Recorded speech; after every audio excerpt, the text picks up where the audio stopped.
மெய்ப்பொருளாகி என் மேன்மை உணர்ந்திட மெய் விளக்கதவம் மேற்கொள்ளப் போகிறேன். நான் அமர்ந்துள்ள இடத்தைச் சுற்றிலும் நல்ல தெய்வீக அணுக்களே நிரம்பின. அருட்பேராற்றல் என் உடலிலும் உயிரிலும் அலை அலையாக பாய்வதை உணர்கிறேன். அத்தகைய தூய ஆற்றலால் நிரம்பியான் அகத்தவம் உள் நிலைத்தாற்றத் தொடங்கினேன். உணர்ச்சி பெட்டியாம் உடலுயிர்கட்கு உட்பொருளாகவும் உன்னுயிர் உடல்களாய் உள்ள என் அன்னையை தந்தையை மதிப்போடு உள்ளத்தில் வைத்து வணங்கினேன் உருக்கமாய். உயிரையும் அறிவையும் என் உள்ளே செலுத்தி உயர்த்தவ முறையை உணர்த்திய ஞான ஆசானவர்களை அன்போடு வணங்கினேன். ஞான ஆசானவர்களை அன்போடு வணங்கினேன். அன்னவர் உணர்த்திய ஆகினை சக்கர அசைவில் சுழலில் அறிவை பொறுத்த என் அறிவு ஓர்மையில் நிலைத்து அமர்ந்தது. என் நிலை மறந்து நான் இனி எச்செயலையும் எங்கும் எப்போதும் இயற்றாதிருக்கவும் முன்னிகழ் பின்னெனும் முக்காலத்தையும் முறையாய் இணைத்து நினைக்கவும் பேசவும் செய்யவும் ஏற்ற திறன் வளர்க்கின்றது. உய்ய நல்லறிவின் ஒளி மிகுகின்றது. உய்ய நல்லறிவின் ஒளி மிகுகின்றது. சூரிய நிலையில் என் நடுமனம் தன்னை உரிய முறையில் உணர்ந்து புறமணம் வெற்றி கொள்கிறது. வெற்றி கொள்கிறது. உரிய முறையில் உணர்ந்து புறமணம் வெற்றி கொள்கிறது. நிலை மறந்தாற்றிய வீண் செயல் பழி செயல் பதிவுகள் எல்லாம் மாறிவிட்டன. வீண் செயல் பழி செயல் பதிவுகள் எல்லாம் நிலை மறந்தாற்றிய வீண் செயல் பதிவுகள் எல்லாம் மாறிவிட்டன. தூய பெருநிலை துரியதீதமோ துயர் மகிழ்விரண்டையே துய்த்த என் அறிவை காலம் பருமன் தூரம் விரைவெனும் கணக்கினை கடந்து நீ பொருளோடினைத்தது. இனி வழி புரியேன் புரிந்தவை களைந்தேன். இனி பழி புரியேன் புரிந்தவை களைந்தேன். இறைநிலை உணர்ந்தேன் இணைந்தேன் நிறைந்தேன். இனி என் உடல் உயிராற்றலை முறைப்படி இயக்கி கடமை ஏற்றமாய் புரிவேன். உடல் நலம் அறிவு உயர் புகழ் செல்வம் கடமை இவற்றில் யான் கருத்தோடு உயர்வேன். வாழ்வேன் வளமுடன் வாழ்நாள் வரைக்கும் வாழ பிறரையும் வாழ்த்தி வாழ்ந்திடுவேன். வாழ்க வாழ்கவென் வாழ்க்கை துணைவர் வாழ்க வாழ்க என் குழந்தைகள் எல்லாம், வாழ்க வாழ்க என் உடன் பிறந்தோர்கள், வாழ்க வாழ்க என் நண்பர்கள் அனைவரும், வாழ்க வாழ்க என் தொழில்துறை அன்பர்கள், வாழ்க பகைவர்கள் வளமோடு திருந்தி, வாழ்க இவ்வுலகில் வாழ் மக்கள் எல்லாம், வாழ்க வாழ்க இவ்வையகம் வாழ்க, வாழ்க அறநெறி வாழ்க மெய்ஞானம், வாழ்க அறநெறி வாழ்க மெய்ஞானம், வாழ்க வையகம் வாழ்க வையகம், வாழ்க வளமுடன் வாழ்க வளமுடன். நன்றி.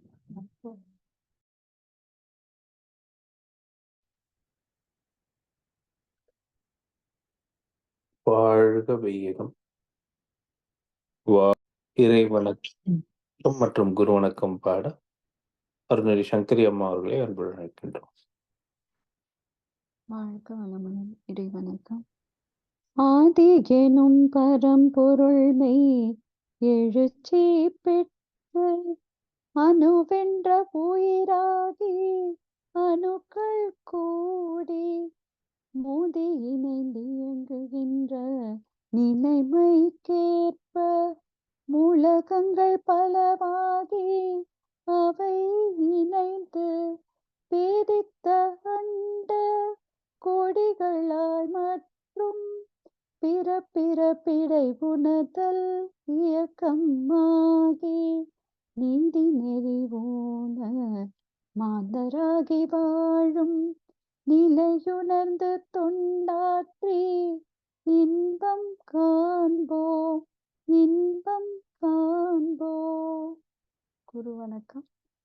என்னை யான் அறிய வேண்ட இறைவா என் குருவாய் வந்தாய், என்னை யான் அறிய வேண்ட இறைவா என் குருவாய் வந்தாய், சென்னியில் சிந்தை வைத்து சீர்த்தவும் முறையாய் செய்தேன், உன்னையே என்னுள் காட்டி உள் நிறைந்தறிவாய் நின்றாய், உன்னையே என்னுள் காட்டி உள் நிறைந்தறிவாய் நின்றாய், முன்னை சேர்வினை தூய்மைக்கே முயன்று அறநெறி வாழ்கின்றேன், முன்னை சேர்வினை தூய்மைக்கே முயன்று அறநெறி வாழ்கின்றேன், என்னை யான் அறிய வேண்ட இறைவா என் குருவாய் வந்தாய், இறைவா என் குருவாய் வந்தாய்.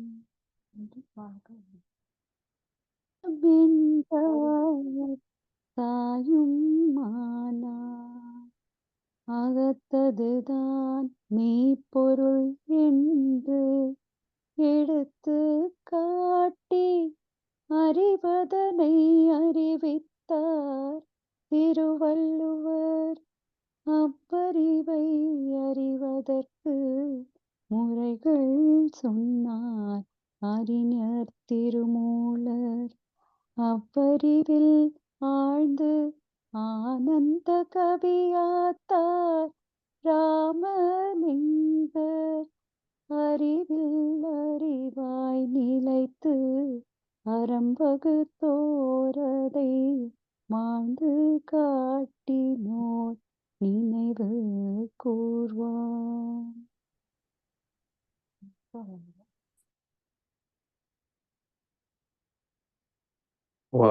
சாந்தி. நமக்கு சிறப்பாக வழிநடத்தி தந்த அருள்நிதி ஸ்ரீராம் ஜெயபிரகாஷ் ஐயா அவர்கள் வாழ்க வளமுடன். அவரது அன்பு குடும்பம் வாழ்க வளமுடன். அவரது மனவளம், பொருள் வளம், அருள் தொண்டு, ஆன்மீக தொண்டு வாழ்க வளமுடன், வாழ்க வளமுடன், வாழ்க வளமுடன். நன்றிகள். வாழ்க வளமுடன். நன்றிகளம்மா. இன்றைக்கான வாக்கோலமாய் இந்த மதியுருடு பாடலும் திருப்பாவை பாடலும் பாட சங்கரி அம்மா அவர்களை அன்புடன் வைக்கின்றோம். வாழ்க வளமுடன். வாழ்க வளமுடன். திருப்பாவை பாடல் 5. மாயனை மண்ணு படமதுரை மைந்தனை தூய பெருநீர் யமுனை துறைவனை ஆயர் குலத்தினில் தோன்றும் மணி விளக்கை தாயை குடல் விளக்கம் செய்த தாமோதரனை தூயோமாய் வந்து நாம் தூமலர் தூவி தொழுது வாயினால் பாடி மனத்தினால் சிந்திக்க போய பிழையும் புகுதருவான் நின்றனவும் தீனில் தூசாகும் செப்பிலொரெம்பாவாய். மாக்கோலமாய் விளைந்த மதிவிருந்து அச்சம் பிறக்கும் இடம்.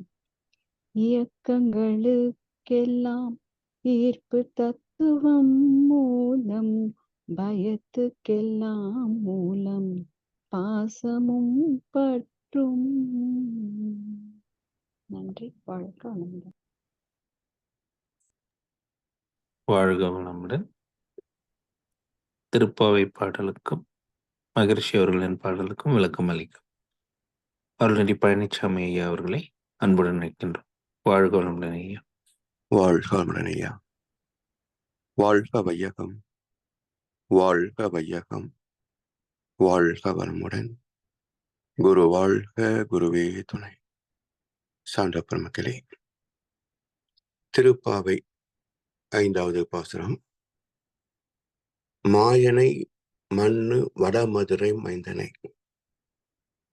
மாயம் என்றால் புலன்களுக்கு எட்டாத மறைபொருள். புலன்களுக்கு எட்டக்கூடிய பொருட்கள் அனைத்தும்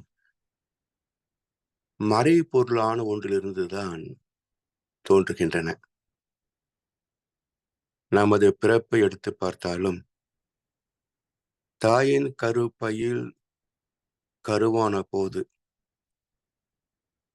அந்த தோற்றத்தை தாய் தந்தையும் அறிய மாட்டார்கள். மருத்துவத்துறையில் தேர்ச்சி பெற்றவரும் 45 நாட்கள் வளர்ந்த பிறகுதான் அதை அறிய முடிகிறதே தவிர தோன்றிய போது அறிய முடிவது இல்லை. எனவே நமது பிறப்பே அருவமாக மாயமாக இருக்கின்ற போது எல்லாவற்றுக்கும் இதே தத்துவத்தின் அடிப்படையில் மாய பொருள் தானே மூலமாக இருக்க முடியும். அப்படிப்பட்ட மறை பொருளே அவருடைய தன்மை மண்ணு என்றால் நிலைத்த அழிவில்லாத என்று பொருள். வடமதுரை மைந்தனை, இந்திய திருநாட்டின் வடக்கு பகுதியிலே மதுரா நகர், அங்கே பிறந்த குழந்தை கிருஷ்ண பரமாத்மா. சுத்த வெளியே நிலைத்திருக்கின்ற தன்மை, அதுவே ஆங்காங்கே எழுச்சி பெற்று தோற்றங்களானாலும் அதிலே தன்னுடைய தூய்மையோடு தெய்வீகத்தோடு அவதரித்தது வடமதுரை மைந்தனாக. தூய பெருநீர் யமுனை துறைவனை. தூய்மைதான் சுத்தவெளியின் இயல்பு. அதுவே காந்த களமாக, பெருநீர் என்றால் இந்த பிரபஞ்சம் முழுவதும் காந்த களமாக யமுனை துறைவனை. யமுனை என்ற வட சொல்லுக்கு கருமை என்று பொருள். அப்ப இந்த சுத்தவெளி தூய்மையாக, பிரபஞ்சம் முழுவதும் காந்த ஆற்றலாக, கருமை நிறமாக விட்டிருக்கின்றது. ஆயர் குலத்தினில் தோன்றும் அணி விளக்கை ஆயர் குலம் இடையர் குலம் சொல்கின்றோம். அதாவது மண் பகுதியிலே மருதத்திற்கும் குறிஞ்சிக்கும் முல்லைக்கும் இடையில் போத்த குறிஞ்சி என்று சொல்வார்கள். அதாவது உயர்வுக்கும் தாழ்வுக்கும் 2 எல்லைகளுக்கு இடைப்பட்ட நிலையே நம்ம நடுத்தர குடும்பம் சொல்கிறோமே, இதை நடுப்பாதை மிடில் பாத் என்பார் புத்தர் பெருமான். வாழ்க்கையின் நிறைவு என்பது பொருள் துறையிலையும் ஆன்மீக துறையிலையும் நாம் அடைந்திருக்கின்ற நிலையை பொறுத்தது. ஆன்மீகத்தில் ஏழாக இருந்தாலும் வாழ்க்கையை தூய்க்க முடியாது. ஆன்மீகத்தின் உச்சம் தொட்டுவிட்டால் புலன் நாட்டத்தில் இருக்காது. அதே போல பொருள் துறையிலே வறுமையில் இருந்தாலும் வாழ்க்கையை தூய்க்க முடியாது. செல்வம் குவிந்திருந்தாலும் சிக்கலே பிரச்சனைகளாக இருக்கும். இன்றைக்கு நாம் பார்க்கிறோமே, பொருள் துறையில உயர்ந்தவர்கள் எல்லாம் இன்கம் டேக்ஸ் ரைடு வருமா, இடி ரைடு வருமா என்று பயந்துதானே வாழ்கிறார்கள். எனவே பொருள் துறையிலேயும் சரி, அருள் துறையிலேயும் சரி, ஒரு நிறைவான வாழ்க்கை என்றால் சர்வைவல், என்ஜாய்மெண்ட், பர்ஃபெக்ஷன், வாழ்வின் நோக்கம் என்பார் மகர்ஷி அவர்கள். அப்ப உயிர் வாழ்தல், உலக சுகத்தை துய்த்தல், இதனோடு அறிவிலே மேன்மை பெறுதல். அப்ப உலக சுகங்களை தூய்க்க வேண்டும் என்றால் நடுப்பாதையில் தான் அதை நிறைவாக தூய்க்க முடியும். ஆன்மீகத்திலும் சரி, லௌகிகத்திலும் சரி, நடுப்பாதையில் தான் இல்லறத்தை தூய்க்க முடியும். இதுல ஆயர் குலத்தில் தோன்றிய என்று சொன்னால் கண்ணனை மட்டும் குறிக்கும். ஆயர் குலத்தில் தோன்றும் அணிவிளக்கை என்றால் தோன்றும் என்பது திரும்ப திரும்ப நிகழக்கூடிய ஒரு நிகழ்வு என்ற அர்த்தம். தோன்றுகின்ற என்றால் அடிக்கடி நிகழக்கூடியது. அப்ப அடிக்கடி தெய்வீக புருஷர்களாக அவதாரம் எடுக்கிறார்கள? இல்ல. அப்ப அடிக்கடி தோன்றுவது யார்? தெய்வத்தன்மையோடு பிறக்கின்ற மனிதர்கள். ஆயர் குலத்தினில் தோன்றும் அணி விளக்கை, இந்த இடைப்பட்ட சமுதாயத்திலே தோன்றுகின்ற அணி விளக்கை. விளக்கு என்ற சொல்லுக்கு சிறப்பு மிக்க ஒரு கருத்தை மகர்ஷி அவர்கள் சொல்வார்கள். 2 வகையிலையும் விளக்கு என்ற சொல்.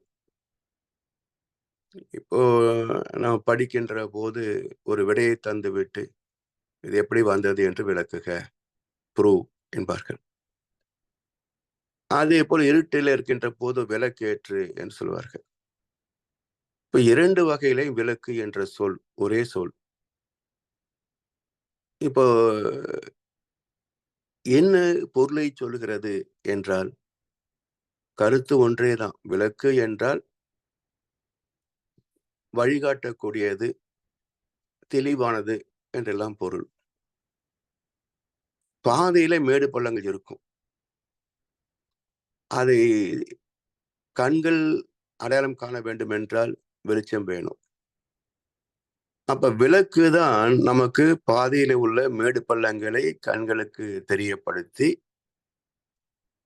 இடரல் இல்லாத, தடுமாற்றம் இல்லாத பயணத்திற்கு துணை செய்யும். இதே போல இன்பம் துன்பம் என்பதும் நாம் சந்திக்கின்ற மேடு பள்ளங்கள், வாழ்க்கையின் மேடு பள்ளங்கள். இன்பத்திலே மிதந்து போகாமலும் துன்பத்திலே துவண்டு போகாமலும் இந்த பயணத்தை சுமூகமாக சுகமாக நடத்த வேண்டும் என்றார். இன்பத்தையும் துன்பத்தையும் ஏற்றுக்கொள்ளக்கூடிய மனப்பக்குவம் வேண்டும். அந்த பக்குவத்தை தருவது தெய்வத்தை, தேவநீதியை, வாழ்க்கை பற்றிய விளக்கங்கள். வேந்தருக்கும் வேதருக்கும் வணிகருக்கும் பொது இது. இந்த 2 வகை விளக்குகளும் எல்லோருக்குமே பொதுவானவை. ஆனா யாரிடத்திலே இன்றைக்கு உலகத்தில் இருக்கிறது என்ற கேள்வி வருகின்ற போது அரசியலிலேயும் விளக்கம் இல்லை, ஆன்மீக மத தலைவரிடத்திலேயும் விளக்கம் இல்லை, வணிகர் இடத்திலேயும் விளக்கம் இல்லை. அப்போ இறை தத்துவத்தையும் இறை நீதியையும் உணராத மக்கள் என்ன செய்வாங்க? ஆசையின் கைப்பாவைகளாகத்தான் வாழ முடியும். அப்போ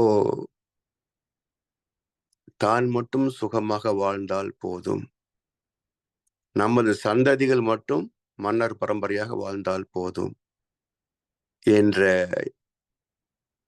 கனவிலே மற்றவர்களுக்கு எந்த வகையான துன்பத்தை அளிக்கவும் தயங்க மாட்டார்கள். இதெல்லாம் யார் விலக்கி சொல்ல முடியும்? விரிந்து அறிவில் இறை உணர, எல்லை கட்டி உடல் அளவிலே சுருங்கியிருக்கின்ற மனம் பிரபஞ்ச அளவுக்கு விரிவு பெற்று விரிந்து அறிவில் மனம் விரிகின்ற போது அறிவாக மாற்றம் பெறும். மனம் புலன் உணர்வினில் மயங்கிட மாயையாம், மனம் உயர் வெளியினில் மறிவு தோய்ந்திட மனம் விரிந்து அறிவென்னும் மாபதம் எய்திலும் மனம் அறிவாகிய மனிதனும் தெய்வமே. எல்லை கட்டி இருந்தால் மனம், உடல் என்ற எல்லையை கடந்து பிரபஞ்ச அளவிலே விரிந்து விட்டால் அறிவு. அப்ப அறிவின் தெளிவில் எல்லாமே நமக்கு விளங்கிவிடும். விரிந்து அறிவில் இறை உணர விளக்கினேன் விளங்கியே. அப்ப விளங்கியவர்கள் சொல்லக்கூடிய கருத்து தான் விளக்கமாக இருக்குமே தவிர, தெளிவான தெளிவாக விளங்கி கொள்ளாதவர்கள் சொல்லக்கூடிய விளக்கம் குழப்பமாகத்தான் இருக்கும். அதுதான் திருப்பாவைக்கு கூட எத்தனையோ அறிஞர் பெருமக்கள், தமிழ் அறிஞர்கள் விளக்கம் எழுதியிருந்தாலும் வேத்திரத்தை துணை கொண்டு சொல்லக்கூடிய விளக்கத்திற்கு சமமாகுமா? அது இதை போல் தெளிவாக இருக்குமா என்றால் இருக்காது. எனவே ஒவ்வொரு எழுத்திலேயும் சொல்லிலேயும் உட்பொருள் இருக்கிறது. எனவே தோன்றும் தோன்றிய என்ற 2 சொல்லுக்கும் எவ்வளவு வித்தியாசம்? தோன்றிய என்றால் கண்ணனை மட்டுமே குறிக்கும், தோன்றும் என்றால் பிறக்கின்ற யாரையும் குறிக்கும்.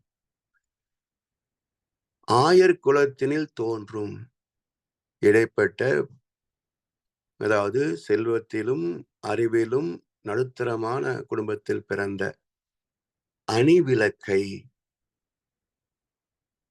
அணி விளக்கு, அணிந்த விளக்கு, அணிகின்ற விளக்கு, அணியக்கூடிய விளக்கு, முக்காலத்துக்கும் பொருத்தக்கூடிய ஒரு சொல். அப்ப எதை அணிதல் என்றால், உடை அணிந்தால் ஒரு அழகு, ஆபரணங்கள் அணிந்தால் அழகுக்கு அழகு சேர்க்கும். ஆனால் எந்த அணிகலன் நமக்கு முகத்தில் ஒரு தேஜஸை அளிக்க வல்லது, ஒரு வசீகரத்தை தர வல்லது, முக பொலிவை தர வல்லது என்றால் அந்த அணிகலன் அன்பு, அடக்கம், அருள். இதுதான் நம்முடைய அணி விளக்காக மனிதனாக பிறந்தவர்களுக்கு அமைய வேண்டிய செல்வங்களாக. அதாவது எத்தனையோ அணிகலன்கள், தங்கம், வைரம், வைடூரியம் ஏதோ சொல்றாங்க.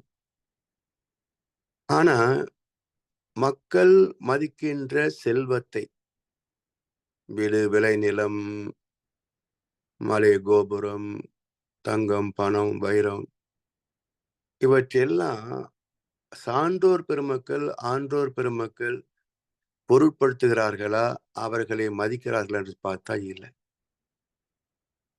வள்ளுவ பெருந்தகை சொல்வார், மனிதனாக பிறந்தவர்கள் சம்பாதிக்க வேண்டிய செல்வங்கள் 10 ப்ராப்பர்ட்டிஸ், உடைமைகள். அவை என்ன என்றால் அன்புடைமை, அறிவுடைமை, அடக்கமுடைமை, அருளுடைமை, ஆக்கமுடைமை, ஊக்கமுடைமை, ஒழுக்கமுடைமை, பண்புடைமை, பொறையுடைமை, நானுடைமை என்று 10 உடைமைகள், 10 செல்வங்களே மா சம்பத்து. இதுல நாம் மதிக்கின்ற வீடு, விளைநிலம், தங்கம், பணம் எதுவுமே இல்லை. எனவே அணிகலன் என்பது நற்பண்புகள், ஆன்மீக அறிவு, இறை உணர்வு, இவைதான் நாம் பெறக்கூடிய அணிகலன்கள், அணி விளக்கு. தாயை குடல் விளக்கம் செய்த தாமோதரனை. தாயை உடல் விளக்கம் என்பதை விட கரு விளக்கம் என்று கொள்ளலாம். அதாவது ஈன்ற பொழுதினும் பெரிதுவக்கும் தன் மகனை சான்றோன் என கேட்ட தாய் என்கிறார் வள்ளுவர். அதுபோல குழந்தைகளை பெறுவது பெரிய சிறப்பல்ல. பொதுவாக சமுதாயத்துல பாத்தீங்கன்னா ஒரு குழந்தையை பெற்றெடுப்பது ஏதோ பெரிய சாதனை போல நினைக்கிறாங்க. இதைவிட உண்மையான சாதனை என்ன என்றால் அவனை சான்றோன் ஆக்குதல். எல்லோருக்கும் பயன் தரத்தக்க வகையிலே ஒரு மனிதனை சான்றோனாக வளர்த்தெடுப்பதுதான் சிறப்பு, புகழக்குரியதே தவிர குழந்தை பெறுவதே பெரிய சிறப்பு இல்லை. சோ இன்றைக்கு வாழ்கின்ற மக்கள் விலங்குகள் குட்டி போடுவதை போல குழந்தைகளை பிரசவிக்கிறார்கள், அவ்வளவுதான். இது ஒன்றும் பெருமைக்குரிய விஷயம் ஒண்ணுமே கிடையாது. அதனால்தான் உலகத்தில் இன்று வரைக்கும் ஒரு நிறைவான வாழ்க்கை வந்து சேராததற்கு காரணம் என்ன? எந்த காலகட்டத்திலாவது சமுதாயம் முழுவதும் நிறைவாக ஒழுக்கமாக வாழ்ந்ததாக சரித்திரம் உண்டா பாருங்க. இதிகாசம் காலத்திலே கூட ஒழுக்கம் இல்லை. ராமன் பிறந்த காலத்துலதான் ராவணனும் வாழ்ந்தான். கிருஷ்ண பரமாத்மா வாழ்ந்த காலத்துலதான் கௌரவர்களும் வாழ்ந்தார்கள். எனவே நல்லவர்கள் மட்டுமே வாழ்ந்ததாக வரலாறே கிடையாது. இப்ப காரணம் என்ன என்றால் இந்த ஆன்மீக விளக்கம் எல்லோருக்கும் போய் சேர்வது இல்லை. அது சேர்ந்தால் மட்டும் போதாது, அதை ஏற்று பயிற்சி செய்து உணர்ந்து பக்குவம் அடைந்தால்தான் தனி மனித மாற்றமும் சமுதாய மாற்றமும் நிகழுமே அன்றி வேறு எந்த வகையிலேயும் ஒரு நிறைவான சுகமான வாழ்க்கை அமையாது என்பது சரித்திர சான்று. இதுக்கு தனியே ஒரு நிறுவனம் தேவையே கிடையாது. எனவே தாயை குடல் விளக்கம் செய்த தாமோதரனை. தாமோதரன் என்றால் என்ன சொல்லுவாங்க? தாயின் நஞ்சு கொடியிலிருந்து வருகிறதே தொப்புள் கொடி, அதுக்கு தாமோதரன் என்று பேர். தூயோமாய் வந்து நாம் தூமலர் தூவி தொழுது. தூயோமாய் தூய மனதோடு வந்து தூய்மையான மலர்களை இறைவனுக்கு சாற்றி தொழுதல். தொழுதல் என்றாலே வணங்குதல் என்று பொருள். அப்ப வணக்கம் என்பது கைகளை கூப்புவதா? ஒரு வகையில் கை கூப்புதல் என்பது அடக்கத்தை குறிக்கும். ஒருத்தரை பார்த்து நாம் வணங்குகிறோம் என்று சொன்னால் அவரை மதித்து அங்கீகரிக்கிறோம் என்றுதான் அர்த்தம். அப்ப அடக்கம் என்று பொருள். அடங்கினால்தான் இறை நீதி புரியும், இறைவனை உணர முடியும். சினமடங்க கல்லார்க்கு சித்தியெல்லாம் பெற்றாலும் மனமடங்க கல்லார்க்கு வாயன் பரபரமேன்னு சொல்லி ஒரு தாய்மொழி பாடல் இருக்கே. மன அடக்கம், புலன் அடக்கம் தான் வாழ்க்கையின் தத்துவத்தை நமக்கு உணர வைக்கும். எனவே தொழுதல், வணங்குதல் என்றால் அடங்குதல் என்று அர்த்தம்.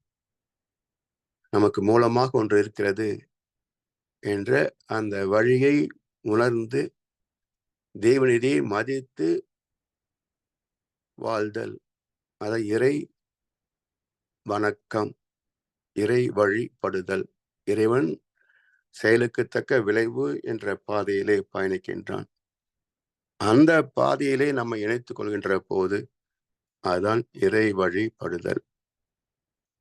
அப்படி தூயோமாய் வந்து நாம் மலர் தூவி தொழுது வாயினால் பாடி மனத்தினால் சிந்திக்க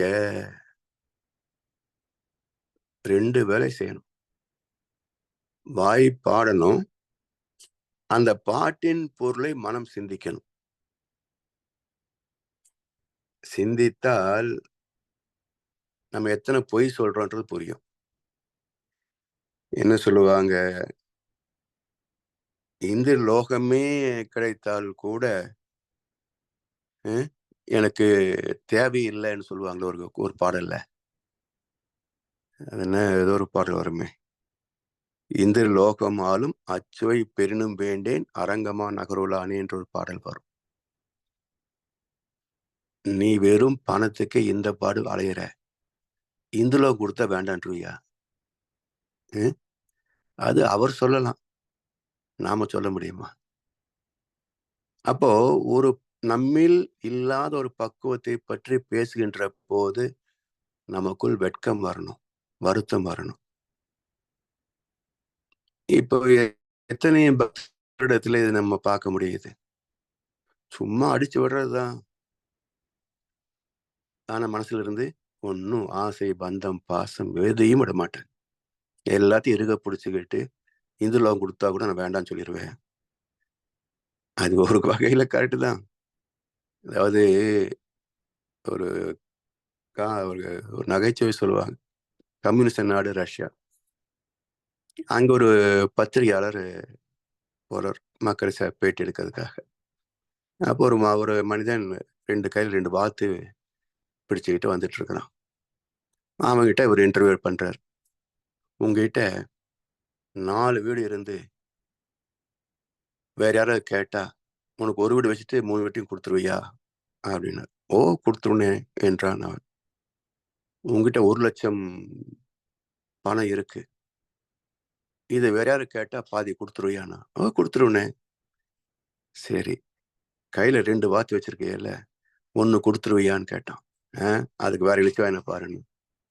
என்னப்பா நீ 4 வீட்டுல 3 வீடு கொடுத்துட்றேன்னு சொன்ன, இருக்கிற பணத்துல பாதியை கொடுத்துருவேன்னு சொல்றேன், இருக்கிற 2 வாத்து 1 வாத்து தரமாட்டேன்றியே என்று கேட்ட போதும் சொன்னானா, வீடு இல்ல இருந்தா கொடுப்பேன்னு சொன்னேன், பணம் இல்ல இருந்தா கொடுப்பேன்னு சொல்ல, இருக்கிறத கேட்டா கொடுத்து நான் என்ன பண்றது என்றானா. அது மாதிரி இங்க இந்துலாம் கொடுக்க போறது இல்லை, ஆனால் நம்ம வேணும் சொல்றதுக்கு சாய்ஸும் இல்லை, அதனால நம்ம பாடிடலாம், அப்படித்தான் நினைக்கிறோம். எனவே இது மனப்பக்குவம் அடைவதைத்தான் அந்த பாடல் குறிக்கிறதே தவிர சும்மா பாட சொல்லல. இப்படிதான் எல்லா பக்தி பாட்டும் இருக்குங்க. பொருள் உணர்ந்து பார்த்தோம் என்று சொன்னால் அதுல நமக்கு பல விஷயங்கள்ல வெட்கப்படும்படியாகத்தான் இருக்கும். ஏன்னா அத்தனை குறைகள் நம்ம இடத்துல இருக்கு.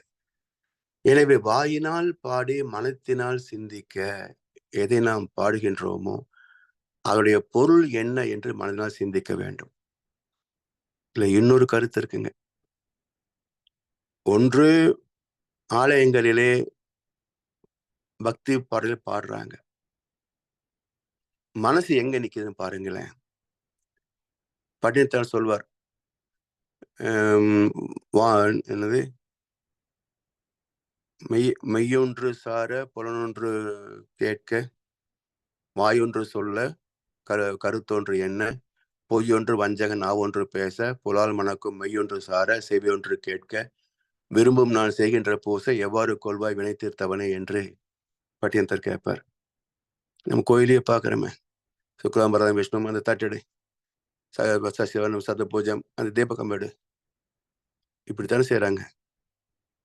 இப்ப என்னாச்சுங்க, வாய் மந்திரம் சொல்லுது, கை அந்த தட்டடு அந்த மாலை கொண்டா பூவை கொண்டா விபூதி எடுங்குது. இது எந்த கணக்குல வச்சுக்குவேன்னு கேட்கிறாரு பட்டினத்தார். இதை பக்தின்னு வச்சுக்குவியா, மன ஒடுக்கம்னு வச்சுக்குவியா, ஞானம்னு வச்சுக்குவியா, எந்த கணக்குல எழுதவே இதை என்று கேட்கிறார். இப்படித்தான் இருக்கு ஆலை வழிபாடு. எனவே வாயினால் பாடினால் மட்டும் போதாது, அது ஒரு பக்கம்.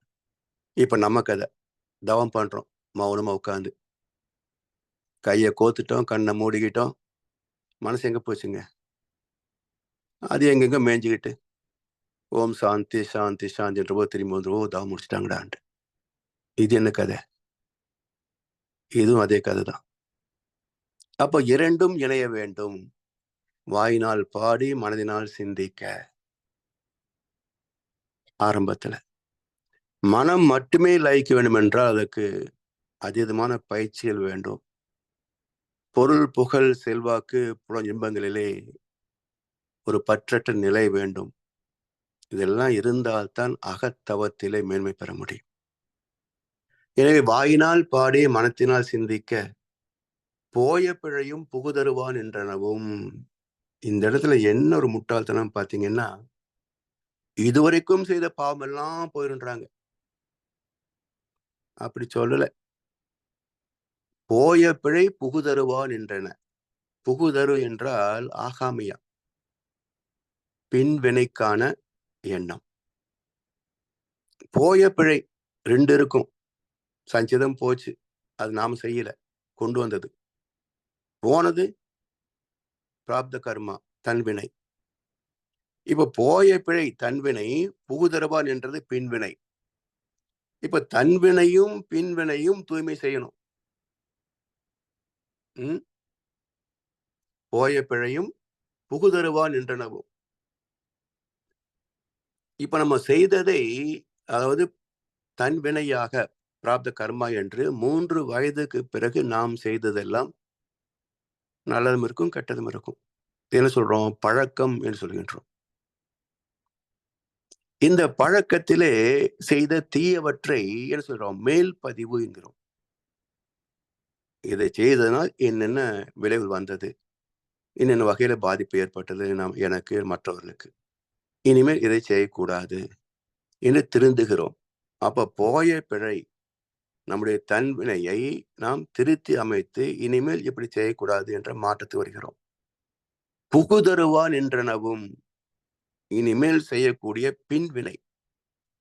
வந்த வினையும் வருகின்ற வல்வினையும் கந்தன் என்று சொல்ல கலங்குமே.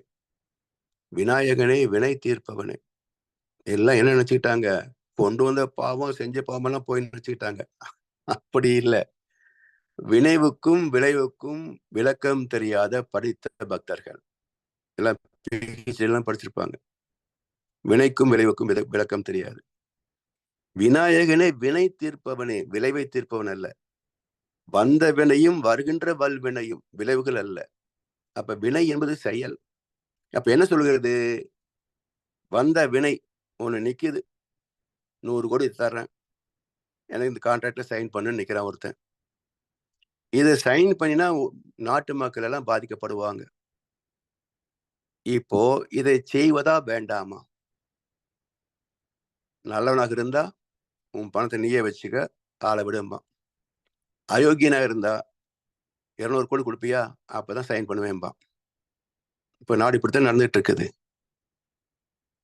அப்போ இந்த வினை என்ன ஆகுதுங்க? பாவத்தை சேர்க்கிறான். லஞ்சம், ஊழல் என்பது செல்வத்தை சேர்ப்பதல்ல, பாவத்தை சேர்ப்பது. இது எப்போ வராம இருக்கும்? தர்மத்தை மையப்படுத்தியிருந்தால், ஆசையை பின்னே வைத்து தர்மத்தை முன்னே வைத்தால், யார் எந்த நன்மையை செய்வதாக இருந்தாலும் அதை நாம் ஏற்றுக்கொள்ள மாட்டோம். கெடுவல் யான் என்பது அறிக, நடுவொறி அல்ல செய்யன். தர்மத்தை புறக்கணித்து ஒரு தவறை செய்து விட்டால் ஒரு நாள் கெட்டு போவோம் என்பதை நினைவில் வச்சுக்கின்றார் வள்ளுவர். எனவே போய பிழையும் புகுதருவான் என்றனவும் தீயினில் தூசாகும் செப்பேலோர் எம்பாவாய். தீயில போட்டா என்னாகும்? சாம்பல் மிச்சமாகும். சீதை தீக்குளிக்க வச்சான் ராமன். ராமன் தீக்குளிக்க வச்சான்றாங்க. இன்னொரு பக்கம் பாத்தீங்கன்னா, ஆணவத்திடமிருந்து விடுதலை செய்வது என்னுடைய கடமை, உனக்கு தகுந்த வாழ்க்கை அமைத்துக் கொள்வது உன்னுடைய உரிமை என்பது தத்துவார்த்தம். இது எப்படின்னு சொல்றான் ராமன்? ராமனிடத்திலிருந்து விடுதலை செய்வதே அவருடைய நோக்கமே தவிர உன்னுடைய வாழ்வது நோக்கம் இல்லை. ஆனா நீ யாரோட வேணும் போய் வாழ்ந்துக்கலாம் என்று சொன்னானாமா. சீதையை பார்த்து ராமன் சொல்ற வார்த்தை இது. உடனே சீதை இலட்சியமான நெருப்பு மூட்டு, நான் செத்து போறேன்னா. முன்னேற்ற அக்னி பகவான் வந்து இவனை நான் எரிக்க முடியல என்று மன்னிப்பு கேட்டதாக கதையில வரும். என்ன என்றால், அகத்தாய்வு என்ற தீயிலே நம்முடைய மனதை, நம்முடைய ஜீவாத்மாவை போடணும். இந்த ஜீவாத்மா அக்னி பிரவேசம் பண்ணணும். எண்ணங்களே இல்லை என்று அகத்தாய்வு நமக்கு சாட்சி சொல்லணும். அதுதான் சீதை தீக்குளித்த கணக்கு. சோ நம்முடைய அகத்தாய்வு என்பது ஒரு அக்னி பிரவேசம். இன்னொன்னு சொல்லுவாங்களே, சத்திய சோதனைன்னு ஒரு நாவல் எழுதி வச்சார் ஒருத்தர். சில உண்மைகளை பல பொய்களை சேர்த்து எழுதியது சத்திய சோதனை. அதல்ல, நாம் வாழ்ந்து பார்க்கின்ற அகத்தாய்வு தான் உண்மையான சத்திய சோதனை. ஏற்கனவே தீயினில் தூசாகும் செப்போர் எம்பாவாய். சரி, இப்போ மகிழ்ச்சியுடைய கவி. இயக்கங்களுக்கெல்லாம் ஈர்ப்பு தத்துவம் மூலம், பயத்துக்கெல்லாம் மூலம் பாசமும் பற்றும். நமக்கு தெரிந்த விளக்கம் தான். அழுத்தம் ஈர்ப்பு என்ற சுத்த வெளியின் ஒரே ஆற்றல், அழுத்தம் எனும் உந்து ஆற்றல் ஒன்றை கொண்டே. அதுதான் எல்லா இயக்கங்களுக்கும் மூலம். அதே போல நம்முடைய பயத்துக்கு என்ன மூலம்? வாழ வேண்டும் என்ற ஆசைதானே. பணம் போயிருமோ, பதவி போயிருமோ, உயிர் போயிருமோ, இதுதானே. உயிருக்கு பயந்து தானே அயோக்கிய பசங்களுக்கெல்லாம் கோயில்ல வந்து பரிவட்டம் கட்டி மரியாதை பண்றாங்க. உயிர் பயம் இல்லைன்னா நீ அயோக்கிய பையன், நீ எதுக்கு உள்ள வர்ற, வெளியே போன்னு சொல்லணுமில்ல. யாரு? மந்திரிகளைத்தான் சொல்றேன். ஏன் சொல்றது இல்ல? இவனுக்கு உயிர் பயம். சாக்ரட்டிஸ் மாதிரி பெயர் கண்டும் நஞ்சுண்டு அமைவர், நயத்தக்க நாகரிகம் வேண்டுபவர். மனசாட்சி படிதான் வாழ்வேனே தவிர உயிருக்கு நான் பயப்பட மாட்டேன்னு சொல்லக்கூடிய தைரியம் நீதிபதிகளுக்கு உண்டா? மத தலைவர்களுக்கு உண்டா? ஒருத்தருக்கும் கிடையாது. எனவே இந்த பயம் காரணம் என்ன? உயிர் மீது இருக்கின்ற பற்று, குடும்பத்தின் மீது இருக்கின்ற பற்று, செல்வத்தின் பதவியின் மீது இருக்கின்ற பற்று, பாசங்கள் தானே. எனவே பற்றற்ற வாழ்க்கையே ஒரு நிம்மதியான, நிறைவான, சுகமான சமுதாயத்திற்கு அடிப்படை என்ற கருத்தை மகிழ்ச்சி சொல்லிக்கின்றாங்க. இதை சிந்தித்து பயன்கொள்ளும் என்று சொல்லி வாய்ப்பளித்தனருக்கு நன்றி பாராட்டி இன்றைய உரையை நிறைவு செய்கின்றோம். வாழ்க வளமுடன், வாழ்க வையகம்.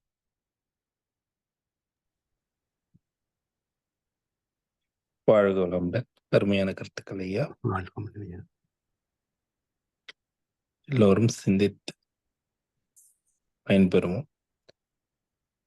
இன்றைய திருப்பாவை பாடலுக்கும் மாக்கோலமாய் விளைந்த மதிவு பாடலுக்கும் விளக்கமளித்த மூத்த பேராசிரியர் அருள்நிதி பழனிசாமி வேலுச்சாமி ஐயா அவர்களை வாழ்த்துவோம். அருள்நிதி பழனிசாமி வேலுச்சாமி ஐயா அவர்கள் வாழ்க வளமுடன். அவர்களின் அன்பு குடும்பம் வாழ்க வளமுடன். அவர்களின் உடல் நலம், பொருள் வளம், மனவளம் மற்றும் அவர்களின் ஆன்மீக தொண்டு வாழ்க வளமுடன், வாழ்க வளமுடன், வாழ்க வளமுடன். பாடல் பாடி நிறைவு செய்யும் தருணம் வேதாற்றிய பாடல் மற்றும் பிரம்மஞான கவி பாடல் அருள்நிதி சங்கரி அம்மா அவர்களை அன்புடன் அழைக்கின்றோம். வாழ்க வளமுடன்.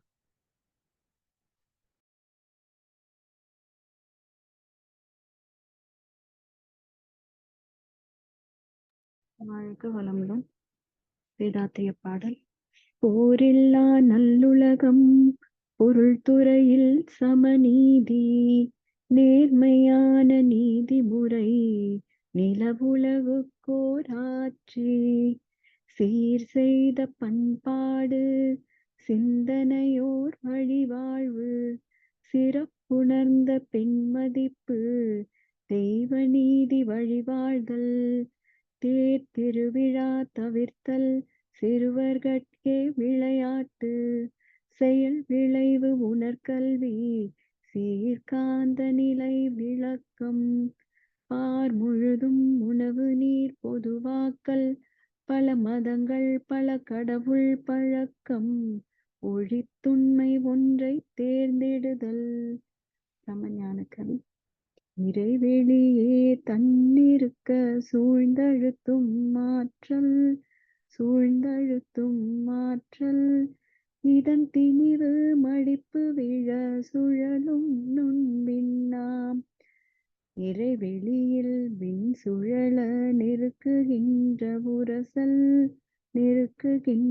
உரசல் நிலைவெளியில் எழுப்புகின்ற நேரலைகள் காந்தமாம் மறைப்பொருளாம் காந்தம் தன் மாத்திரைகள் ஐவகை மலைக்காதீர் விண்கூட்டம் மாபூதம் ஐந்துமாம் முறையாய காந்த அலை மனமாம் உயிர்வுடல்களில் மதி உயர்ந்தி உண்மை பெற மாம் பிரம்ம ஞானமாம்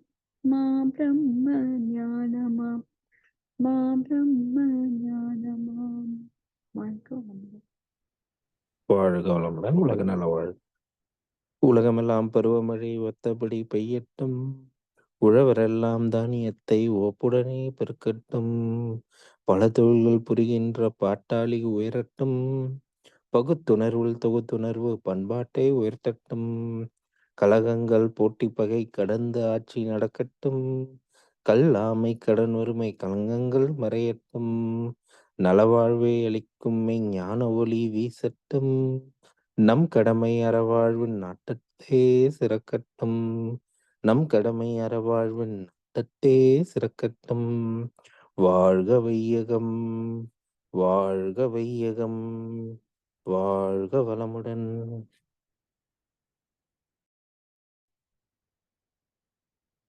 வாழ்க வளமுடன். இன்றைய தவத்தில் கலந்து கொண்ட அன்பர்கள், தவத்தை வழிநடத்தியோர், நச்சிந்தனை பாடல்கள் பாடியோர் அனைவரும் வாழ்க வளமுடன். அவர்களின் அன்பு குடும்பம், அவர்களின் உடல் நலம், மனவளம், பொதுவளம், அருள் தொண்டு, ஆன்மீக தொண்டு வாழ்க வளமுடன், வாழ்க வளமுடன், வாழ்க வளமுடன். இத்துடன் இன்றைய காலை தவம் நிகழ்வு மகிழ்வோடும் இனிதே நிறைவு பெறுகின்றது.